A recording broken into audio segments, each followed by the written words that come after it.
Bueno, buenas noches, bienvenidos. Hoy es miércoles 10 de junio.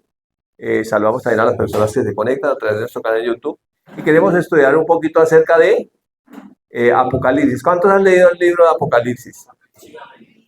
Es el libro que cierra la Biblia. Fue escrito en el siglo I. El autor es Juan, el discípulo amado, ¿cierto?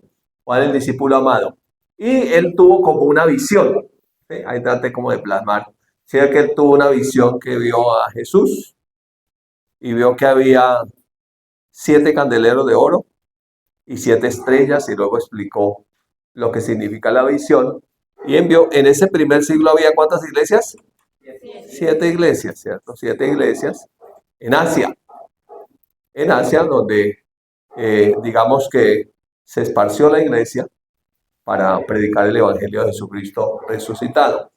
Y quiero que leamos, no tengo ahí el texto en la diapositiva todo, pero quiero que leamos. Si usted trajo Biblia, ¿sí trajo? Si usted trajo Biblia esta noche, entonces vamos a leer en el libro de Apocalipsis, en el capítulo 1. ¿Listo? En el capítulo 1, del versículo 1 en adelante, dice la palabra: la revelación de Jesucristo que Dios le dio para manifestar a su siervo las cosas que deben suceder pronto, y la declaró enviándola por medio de su ángel a su siervo Juan, que ha dado testimonio de la palabra de Dios y el testimonio de Jesucristo y de todas las cosas que ha visto. Recuerda que Juan también en el Evangelio de Juan, en el capítulo 17, nos muestra la oración sacerdotal por excelencia. Y recuerda que Jesús ora al Padre para que le vuelva la gloria que tenía con él en el principio, antes de venir a este mundo, ¿cierto? Y en esa oración él ora por todos nosotros. Oró por los que estaban creyendo en ese tiempo, y dice, por los que habían de creer en mí por la palabra de Dios. O sea, que oró por todos nosotros. Y no oró para que nos sacara del mundo. Digo, no te pido que los saques del mundo, yo te pido que los libres del mal. Entonces nosotros vivimos en un mundo malo, ¿sí? Pero la oración de Jesús no es que nos sacara del mundo, sino que nos librara del mal o del maligno que gobierna este mundo. Y entonces por esa razón hay una iglesia que está mezclada, porque estamos en este mundo. El versículo 3 de Apocalipsis 1 dice, bienaventurado el que lee. Si usted trajo la Biblia y está leyendo, es bienaventurado. Sí trajo y está leyendo. Dice, bienaventurado el que lee y los que oyen las palabras de esta profecía. Si usted está oyendo, también bienaventurado. Y número 3, los que guardan las cosas de ella escritas, porque el tiempo está cerca. Entonces, 3 cosas: los que leen, el que oye y los que guardan. Ese guardar no es que usted guardó la Biblia por allá en un cajón con llave, sino que obedece, ¿cierto? Lo que dice la palabra. Versículo 4. Dice Juan a las 7 iglesias que están en Asia. O sea, ¿cuántas iglesias había en Asia? 7. Gracias y paz a vosotros, del que era, del que es y que era y que ha de venir. Del que es y que era y que ha de venir. O sea, el eterno que traspasa los tiempos pasado, presente y futuro. Y de los 7 espíritus que están delante de su trono.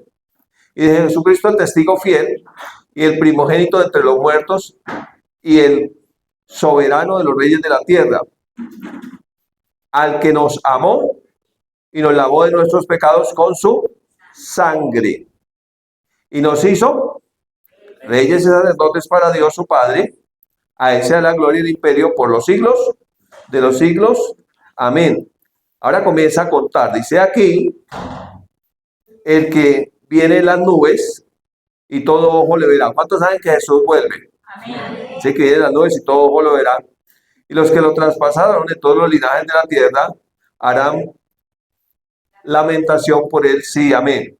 Yo soy el alfa y la omega, el principio y el fin, dice el Señor, el que es y que era y que ha de venir, el Todopoderoso. Ahora Juan comienza a contar un poco cómo fue la visión. Yo, Juan, vuestro hermano, copartícipe en la tribulación, el único que sobrevivió, que no fue asesinado, de los discípulos, los 12 apóstoles del Señor, ¿cierto? En el reino y en la paciencia de Jesucristo, estaba en una isla llamada Patmos, estaba en la cárcel de Patmos por predicar el Evangelio, ¿cierto? Por causa de la palabra de Dios y el testimonio de Jesucristo. Yo estaba en el espíritu del día del Señor y oí detrás de mí una gran voz como de trompeta.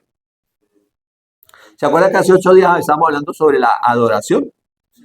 Entonces Juan estaba el día del Señor adorando al Señor.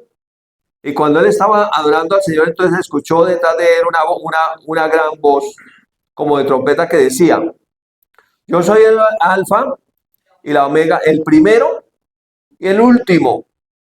Escribe en un libro lo que ves y envíalo a las 7 iglesias que están en Asia. Y ahí va a mencionar esas 7 iglesias: a Éfeso, Esmirna, Pérgamo, Tiatira, Sardis, Filadelfia y Laodicea. Ahí están las 7 iglesias, son los 7 candeleros que vio, ¿cierto? Eran las 7 iglesias. Estaba Jesús en medio de sus 7 candeleros. O sea que Jesús está en medio de la iglesia. ¿Amén? No importa dónde esté, si está en Asia o en Pérgamo, o en Sardis, o en Tiatira, o en Patio Bonito, él allá en Bogotá, donde esté, o usted que está por allá viendo este video, donde usted se congrega, no importa dónde esté, el Señor está en medio de la iglesia. Y me volví para oír, para ver la voz que me hablaba conmigo, y vuelto, ¿qué vio? 7 candeleros de oro. Traté de hacerle como... Ah, bueno, ¿saben cómo se llama esa imagen que está ahí? La menorá, ¿cierto? Es ese candelabro de 7 brazos que tienen los judíos, ¿cierto? Y dice ahí que él vio 7 candeleros de oro, y en medio de los 7 candeleros vi a uno semejante al Hijo del Hombre, vestido de una ropa que llegaba hasta los pies y ceñido por el pecho con un cinto de oro. Jesús en su gloria, la gloria que le había pedido Juan 17 al Padre que le volviera, ¿cierto? Y su cabeza y sus cabellos eran blancos como la blanca nada, como la nieve, y sus ojos como llama de fuego, y sus pies semejantes a bronce bruñido, refulgente como en un horno, y su voz como estruendo de muchas aguas. Y tenía en su diestra 7 estrellas, de 7 candeleros, 7 estrellas. Y de su boca salió una espada aguda de 2 filos. Y su trono era como, y su rostro era como el sol cuando resplandece en toda su fuerza. Y cuando le vi, caí muerto a sus pies. Caí como muerto, o sea, no podía resistir la presencia de Dios y cayó como muerto. Algunos critican que cuando alguien ora por otro se cae. Yo no critico eso porque ante la presencia de Dios yo creo que uno no puede estar de pie, ¿no? ¿Cierto? Entonces, que cayó como muerto a sus pies, y él puso sobre mí su diestra, diciéndome: no temas, yo soy el primero y el último, el que vivo y estuve muerto. Jesús resucitó, él vive aunque estuvo muerto. Mas he aquí que vivo por los siglos de los siglos. Y cuando dice: y tengo la llave de la muerte y de Hades, no es que haya un candado, una cadena para entrar allá al infierno o a la muerte. Está hablando de que tiene la autoridad. La llave significa autoridad. Cuando usted tiene autoridad en su casa, usted tiene las llaves. ¿Sí? Entonces, lo que hablan es de autoridad, ¿cierto? Jesús tiene la autoridad sobre la muerte y el Hades. Ahora le dice: escribe lo que has visto y envíalo. Escribe lo que has visto y las cosas que son y las que han de ser después de estas. 3 cosas: las que has visto, las que son y las que han de ser después de estas. Ahora cuenta el misterio de las 7 estrellas que has visto a mi diestra y de los 7 candeleros de oro. Las 7 estrellas son los 7 ángeles de las iglesias. En el sentido de mensajero, se cree que eran los 7 pastores que predicaban en las iglesias, en el sentido de mensajero. ¿Sí? Ángel como mensajero. ¿Usted sabe que ángel significa mensajero, cierto? Entonces eran los 7 mensajeros de las iglesias. ¿Cuántos saben que somos mensajeros? Y le damos alegres nuevas. Y las 7 candeleros que has visto son las 7 iglesias. Amén. Entonces es un mensaje de Jesús para la iglesia, no solamente de ese primer siglo, sino para la iglesia de todos los tiempos. Tiene una doble interpretación. Era un mensaje para la iglesia en ese tiempo, eran las 7 iglesias que estaban en Asia, pero proféticamente es un mensaje para la iglesia de todos los tiempos, ¿cierto? Tiene una doble interpretación. Una es textual para la iglesia de ese tiempo, de ese momento, y otra es profética para la iglesia de los últimos tiempos, o como alguien diría, escatológica, para los tiempos para la iglesia de los últimos tiempos. Entonces dice en Juan, en Apocalipsis de Juan, en Apocalipsis de Juan 1:20, ¿cierto? Esta sería como la cuarta de Juan. Creo que la primera del Evangelio tiene 3 cartas. Esta sería como la quinta, ¿cierto? El escrito de Juan, pero no voy a pegar. Dice Apocalipsis 1:20. El misterio de las 7 estrellas que has visto a mi diestra y de los 7 candeleros de oro. Le va a contar el misterio, ahora le cuenta. Las 7 estrellas, ¿qué son? Las 7 estrellas, ¿qué son? Los ángeles de las 7 iglesias. Y los 7 candeleros que has visto son las 7 iglesias. ¿Listo? Son las 7 iglesias. Ahora, un candelero puede estar ahí sin fuego. Sí, el fuego es la presencia de Dios. Amén. La presencia de Dios como un fuego. Entonces ahí están las 7 iglesias. Dice Éfeso, Esmirna, Pérgamo, Tiatira, Sardis, Filadelfia y Laodicea. 7 iglesias de ese tiempo que puntualmente era el mensaje para ellas, pero que escatológicamente o proféticamente es el mensaje para la iglesia de todos los tiempos hasta que Cristo regrese. ¿Listo? Hasta que Cristo regrese. Desde el primero hasta el último siglo. En Apocalipsis 1:3 dice así la palabra. Dice que bienaventurado el que lee, los que oyen y los que guardan las palabras de esta profecía, porque el fin está cerca. Ahora, esa palabra, cuando hablamos de escatología, esa palabra viene de dos palabras, ¿cierto? Son 2 palabras en el original en el griego. 2 palabras. Una es, así como se da, escatos, que significa último, y otra es logia, que significa estudio. Escatología significa estudio de los últimos tiempos. Así significa, estudio de los últimos tiempos. Cuando ustedes escuchan esa palabra como tan rara, escatología, es el estudio de los últimos tiempos, ¿cierto? Es el estudio de los últimos tiempos. Entonces dice, bienaventurado el que lee. Entonces en los últimos tiempos seguimos leyendo la palabra. ¿Dice amén? En los últimos tiempos seguimos leyendo la palabra. Pero en los últimos tiempos seguimos, ¿qué? Oyendo la palabra de esta profecía. O sea, desde que fue hasta lo último, la palabra permanecerá. Y en los últimos tiempos seguimos guardando las palabras de esta profecía o las cosas escritas en esta profecía. Y sabemos que el tiempo está cerca. Ahora, Pedro, por el Espíritu Santo, mire, cuando Juan está escribiendo esto, eso es el primer siglo. Y los creyentes del primer siglo pensaban que Cristo ya iba a venir. Pedro luego escribe y dice que algunos tienen por tardanza la venida del Señor. Porque dicen que iba a venir y que no había venido. Pero entiendan, dice Pedro, que para el Señor, un año o un día para el Señor es como 1000 años para nosotros. Y 1000 años para nosotros es como un día para el Señor. O sea que como Él es el Señor de la eternidad, pues para Él no está tan preocupado ni es tanto tiempo como para nosotros, ¿cierto? Así que entonces entendemos que la voluntad de Dios es que esperemos su venida, porque dice que nadie sabe ni el día ni la hora. Pero la voluntad del Señor es que en todos los tiempos, no importa cuál sea la iglesia o el tiempo de la iglesia, estemos esperando su venida. También dice la palabra que los que esperan su venida o los que anhelan su venida se santifican. Cuando usted sabe, cuando uno es mayordomo y el patrón ya ve qué hace el mayordomo. Toca que tener la casa lista, la finca, arreglado todo, peluquee los caballos, lave las vacas, no sé, limpie la cementera, tenga arreglada la entrada, limpie bien la casa, porque ya el jefe va a venir. ¿Y cómo está el mayordomo? Expectante, preparado, y se está santificando, está preparando. Pero si aquel siervo dijera, mi señor tarda en venir, y entonces comenzar a golpear a sus consiervos y a emborracharse y a comerse lo que les diera dar, vendrá el señor de aquel siervo a la hora que no espera y el momento que no se imagina, y entonces ¿qué hará? Lo castigará duramente y lo echará con los infieles, ¿cierto? En las tinieblas. Entonces, la voluntad del Señor, ¿cuál es?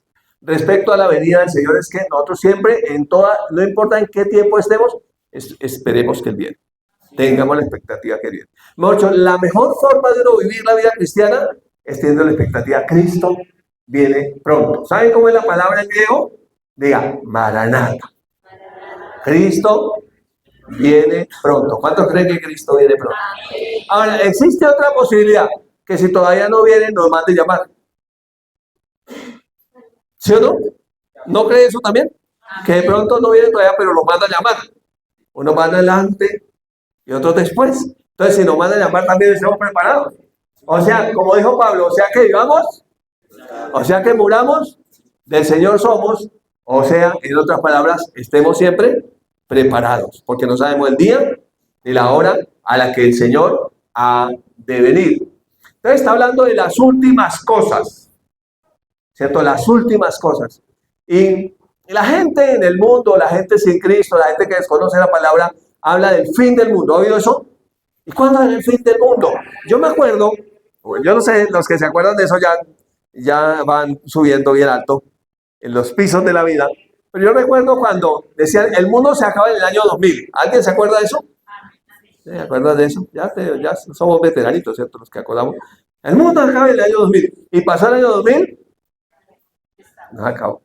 Luego el calendario maya dijo, el mundo se acaba en el 2012. Y han pasado ya ¿cuántos años? 26, 14 años. No se acabó. Entonces la gente está esperando que el mundo se acabe. Pero ¿cuántos saben que escatológicamente hablando el mundo no se va a acabar todavía? O sea, escatológicamente hablando, falta que termine la edad de la gracia, viene Jesús, no es que el mundo se acabe, es que Jesús viene. Luego viene un tiempo como si el mundo se acabara, que es el tiempo de la tribulación, 7 años, que es la semana 70 de Daniel, proféticamente hablando, escatológicamente hablando.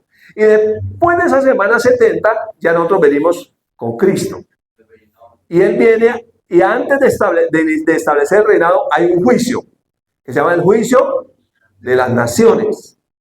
Y después del juicio de las naciones viene la era milenial o el milenio, el reino de Israel restaurado. Jesús gobernando desde Jerusalén la terrenal. ¿Cuántos años? 1000 años. Y después sigue el juicio. O sea que falta mucho para que el mundo se acabe. Entonces la gente piensa que el mundo se va a acabar. No, todavía no. Vienen eventos proféticos que van a suceder y el que más esperamos es la venida de nuestro Señor Jesucristo. ¿Amén? Y eso es que hay.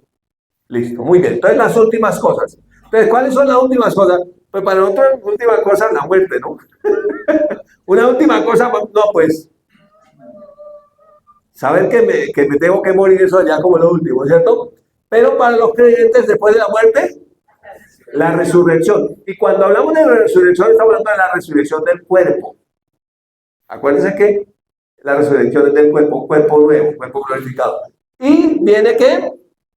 El juicio final. El juicio final es el que está hablando, dice la Biblia, el juicio del gran toro blanco. Cuando el mar entregó sus muertos, la tierra entregó sus muertos, la muerte entregó sus muertos, ¿cierto? Y todos los que no se hallaron escritos en el libro de la vida del Cordero fueron lanzados al lago de fuego que arde con azufre. Esa es la muerte segunda. Entonces el juicio final. ¿Qué? El infierno. Los que no están escritos en el libro de la vida del Cordero, para el infierno. ¿Por qué? Porque eran seguidores de Don Satan, admiradores de él, amigos de él, pues se van con él, porque se vendían con él. ¿Listo? Y para los creyentes que están escritos en el libro de la vida del Cordero, el cielo, ¿cierto? El cielo. La gloria eterna. Entonces, cuando hablamos de las últimas cosas, pues son muchas cosas. ¿Sí? Muchas cosas estamos hablando escatológicamente hablando. Entonces, nosotros tenemos dos elementos importantes que tenemos que tener. Una es la esperanza bienaventurada de los hijos de Dios y otra es la promesa. Diga, la esperanza y la promesa. Cuando Pablo por el Espíritu Santo habla en Romanos 5:5 dice, y la esperanza no avergüenza porque el amor de Dios ha sido derramado en nuestros corazones por el Espíritu Santo que nos fue dado. ¿Qué es lo que nos da esperanza? El amor de Dios. ¿Qué es lo que nos da esperanza? La redención que es en Cristo Jesús. Los que no tienen a Cristo viven sin esperanza y sin fe en este mundo. Piensan que lo último es la muerte y se acabó. Pero nosotros tenemos una esperanza bienaventurada. ¿Tienes esperanza conmigo? Que si nos morimos ese no es el fin. Que hay una esperanza. Pero también tenemos una promesa del Señor. Tenemos la esperanza de promesa. La esperanza es de vida eterna, un cuerpo glorificado. Para los que se preocupan que, ay, me estoy arrugando, ay, me engordé, ay, entonces eso ya va a pasar, eso también pasará, ¿listo? Tenemos una esperanza menos. Y una promesa, cuando la situación sea difícil, la Biblia dice que el mundo va de mal en peor, van engañando y siendo engañados, pero que el justo dice que florecerá como la palmera, crecerá como el cedro del Líbano, que el justo es como la luz de la aurora, que va en aumento. Entonces tengo aquí dos versos del Nuevo Testamento para esperanza y promesa. Esperanza, 1 Tesalonicenses 1:10 dice, y esperar de los cielos a su Hijo. O sea, la esperanza que tenemos es que Él viene. Y cuando Él viene, viene la resurrección, cuerpo glorificado, ¿cierto? El cual resucitó de los muertos. ¿A quién esperamos? A Jesús. ¿Qué hará Jesús? Quien nos libra de la ira venidera. Ahí está hablando de la ira que viene, los juicios que vienen sobre el mundo. ¿Sí? ¿Quién nos libra de la tribulación? Jesús. ¿Quién nos libra del juicio de las naciones? Jesús. ¿Quién nos libra del juicio final? Jesús. Entonces Jesús nos libra de la ira venidera porque Dios es justo. Entonces vendrán juicios. Pero Jesús nos libra. Entonces por eso dice que con Cristo estamos escondidos en Dios. Amén. Que nos declaró justos. Que Él nos libra de la ira venidera que ha de venir sobre el mundo. Esa es nuestra, ¿qué? Esperanza bienaventurada. Que cuando Él se manifieste, entonces nosotros recibiremos un cuerpo glorificado. Pero también tenemos una promesa, 2 de Pedro 3:13. Pero nosotros esperamos según sus promesas. O sea, tenemos promesas de Él. ¿Qué esperamos? Cielos nuevos y tierra nueva en los cuales mora la justicia. Mire, escatología. Cielos nuevos y tierra nueva en los cuales mora la justicia. Cuando usted estudia las palabras de la profecía del Apocalipsis, usted encuentra que Dios, cuando venga el juicio, hará cielos nuevos, tierra nueva e infierno nuevo. Si usted ha leído Apocalipsis, usted encuentra esas tres cosas. Cielos nuevos, tierra nueva e infierno nuevo. Los estudiosos de la palabra de Dios dicen que la obra redentora de nuestro Señor Jesucristo para restaurar todo a su diseño original tarda aproximadamente 7,000 años. ¿Qué es restaurar todo lo original? El cielo, la tierra y toda la creación. Que vuelva a su diseño original. ¿Listo? Que vuelva a su diseño original. Así que entonces, cuando hablamos de estudiar los últimos tiempos, hablamos de muchas cosas que van a suceder. A ver, ¿está conmigo todavía? Vamos a hacer un paralelo entre Génesis y Apocalipsis, entre el principio y el fin. ¿Listo? Solamente para hablar de 12 cosas, un paralelo, vamos a ver si lo alcanzamos a hacer en el tiempo que nos queda. Un paralelo de 12 cositas entre el principio y el fin. Génesis. El ser humano salió del paraíso. Apocalipsis.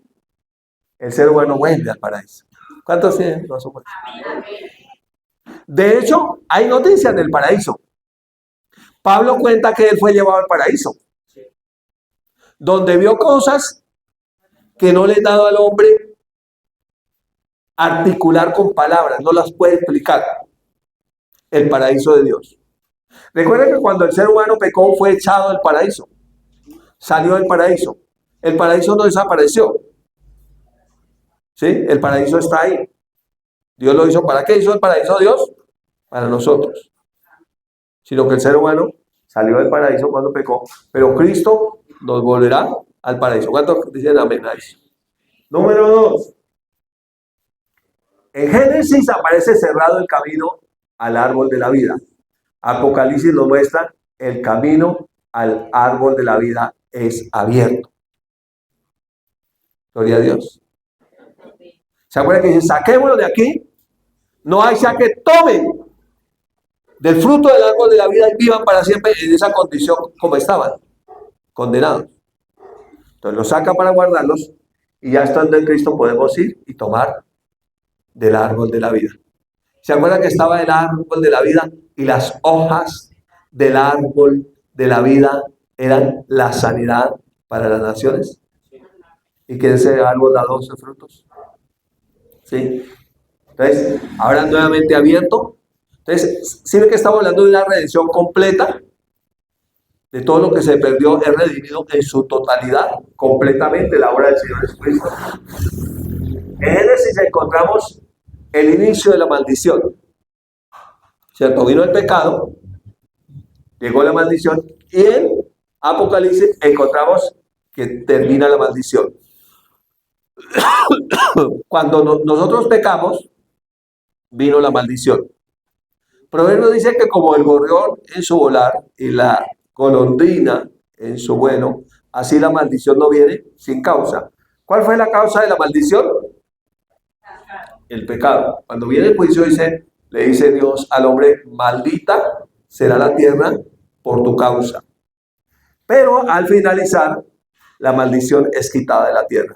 De hecho, cuando ya venga el reino milenial, ya no hay maldición sobre la tierra. Y por eso la tierra va a dar unas cosechas impresionantes. O sea, va a ser una cosa increíble lo que va a ocurrir. Tanto será que el niño va a poder jugar con la serpiente, con el león, la mascota del león, el tigre, la pantera, la serpiente, el niño ya jugando. En el milenio. ¿Han leído la Biblia? Eso dice la palabra. Amén. Número 4. Mucho que decir ahí. Encontramos la boda del primer Adán y los bendijo Dios allí.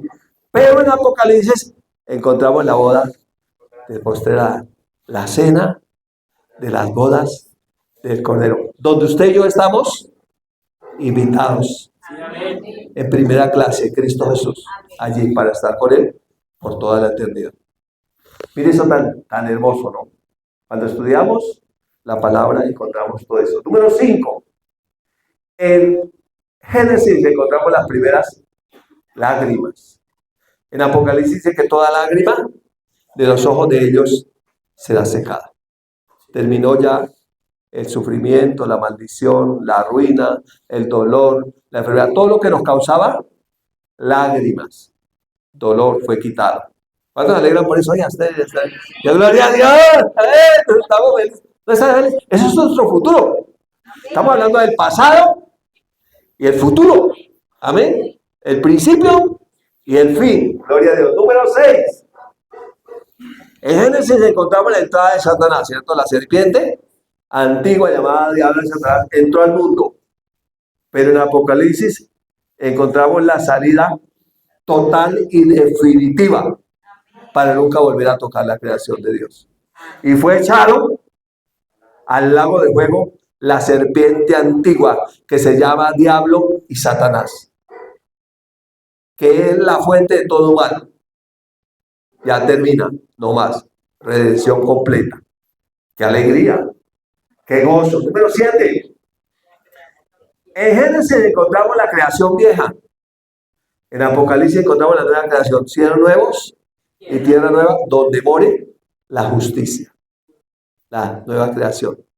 Una creación perfecta. Amén. Donde ya no habrá rencor. No estaremos peleando por el partido de la derecha, el partido de la izquierda y todos aquí agarrados unos y otros, y es que por aquí o por allá. ¿Cuántos saben que nosotros somos de arriba? Si vamos para arriba, para el cielo, nuestra ciudadanía no es de esta tierra. No vamos de la derecha ni de la izquierda, vamos para arriba, para el cielo. Amén. Gloria a Dios. Nueva creación. Cielos nuevos y tierra nueva. 8. En Génesis encontramos que entró el pecado, que por el pecado entró La muerte, y luego toda la muerte pasó a todos los seres humanos por cuando todos pecaron. Pero en Apocalipsis vemos que termina el pecado y termina la muerte.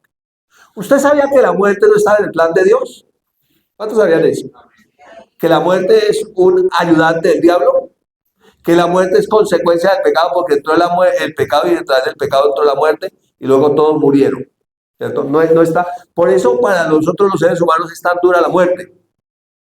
Así sea que la persona tenga 100 años y si tiene que morir, no, yo no quiero vivir todavía. Pero su merced ya tiene 100 años, ya es hora de que ya. Dice, no, pero todavía no, porque no fuimos diseñados para morir. De hecho, por eso los primeros seres humanos duraban tantos años. Matusalén, 969, ¿qué? 969 años. Por 31 años no fueron 1000 años. ¿Sí? ¿Por qué duraban tanto? Porque no fueron diseñados para morir, sino para vivir. ¿Cuánto alegra por eso? Termina la muerte. Adiós muerte. Y Jesús, oh muerte, yo seré tu muerte. Entonces, terminada la muerte. Número 9. En Génesis encontramos que fue rota la comunión con Dios. Que el ser humano, cuando yo que Jesús, el Dios se paseaba en el jardín del Edén, al día se escondió. Y le dijo, tuve miedo porque estaba desnudo y me escondí. Se rompió la comunión. En Apocalipsis encontramos que es restaurada la comunión con Dios. Para estar con Él para siempre. Número 10. En Génesis encontramos que el tiempo fue creado. En Apocalipsis encontramos el tiempo fue cumplido, total. 11. Inicio del plan de redención en Génesis. En Apocalipsis el fin del plan de redención. Completo, todo el plan de redención. Entonces, el plan de redención es un plan para toda la creación. Por eso es que Pablo dice que la creación misma gime a una está con dolores de parto, anhelando la redención, la manifestación de los hijos de Dios. Y dice, y no solamente la creación, sino que nosotros mismos que vivimos dentro de nosotros mismos esperando la adopción de hijos de Dios. ¿Cuántos saben eso? Que en nuestro interior nosotros anhelamos, Dios mío, que ya esto termine, que ya seamos redimidos. Y número 12, el último que tengo aquí en este paralelo, en Apocalipsis vemos el primer juicio, en Génesis, perdón, en Génesis 3, primer juicio, ¿se acuerdan? ¿Lo han leído? Capítulo 3. En Apocalipsis vemos el juicio final, el gran juicio del trono blanco, donde cada uno fue juzgado por las obras, pero los que no se hallaron escritos en el libro de la vida del Cordero, ¿cuál fue su fin? Al lago de fuego que arde con azufre. Eso es la muerte segunda o separación de Dios para siempre. Por eso nosotros necesitamos a Jesús. No necesitamos una religión, necesitamos a Jesús. Jesús es el autor y consumador de nuestra fe.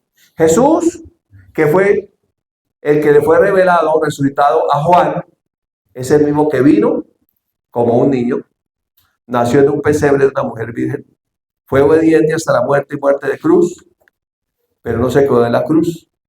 Fue sepultado, no se quedó en la tumba, resucitó y vive. Por eso es que cuando se presenta Juan dice, yo soy el primero y el último, el que vivo, aunque estuve muerto, mas he aquí que vivo por los siglos de los siglos. Si Él vive, entonces sabemos que si Cristo resucitó, nosotros también resucitaremos con Él. ¿Cuántos le dan gloria a Dios por eso? Tenemos esa esperanza bienaventurada. Esta enseñanza continúa porque el tiempo aquí es muy corto, así que te bendigo esta noche con esta palabra en el nombre de Jesús. Vamos a colocarnos de pie.